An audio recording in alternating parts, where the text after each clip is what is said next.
Joining us now with a closer look at the impact of this bill, CBN News senior national affairs correspondent Heather Sells and Angela Morabito, spokesperson and higher education fellow at Campus Reform. Ladies, thank you for being here. Heather, to you first. I know you've been following this effort to pass the Equality Act for some time. It was a foregone conclusion that it would pass in the House. It's already passed before, as Abby mentioned in her report.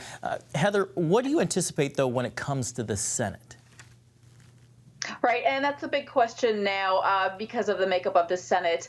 It does need 60 votes to pass in the Senate to avoid a filibuster, John, and right now what we're seeing is that there's not Republican support for it. You're seeing moderate Republicans like Mitt Romney and Susan Collins backing off. So, that's the question. Is it going to get an actual debate in the Senate, or is it merely going to be introduced and then Democrats can use it as a wedge election issue coming up? Angela, to you, critics cite concern for women and girls with this legislation. How could this bill affect them?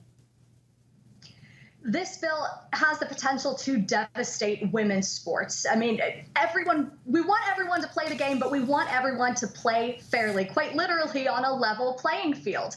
And if you look at the science here, there was a study recently in the British Journal of Sports Medicine that says transgender women are still bigger, faster, and stronger than biological females, even after a year on hormones.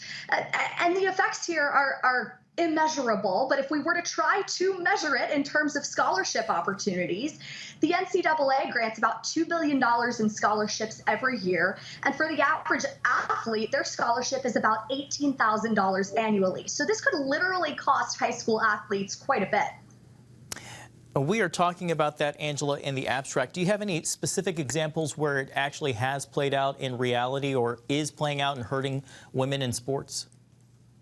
Absolutely. Well, as you mentioned, the case in Connecticut, there are 3 female athletes who are suing the athletic conference and their municipalities because 2 transgender women actually won 15 state-level track and field titles in, I believe, about a year or 2.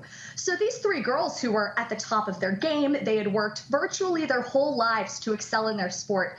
They were losing out on scholarship opportunities to transgender women who were, like it or not, competing in biologically male bodies. Heather, Republicans are advancing what's called the Fairness for All Act. It's an alternative to the Equality Act.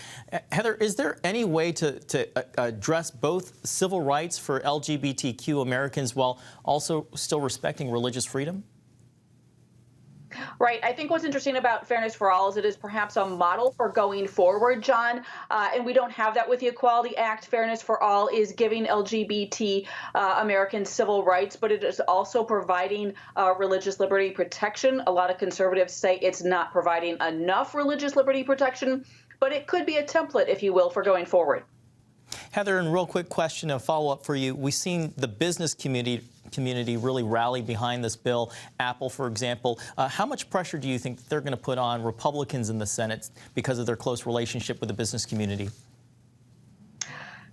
I don't know. I don't think this country is ready right now to pass such a landmark LGBTQ bill. I think there needs to be a more sophisticated conversation about religious liberty. So I think it's going to happen, but I don't think it's going to happen this go around, John.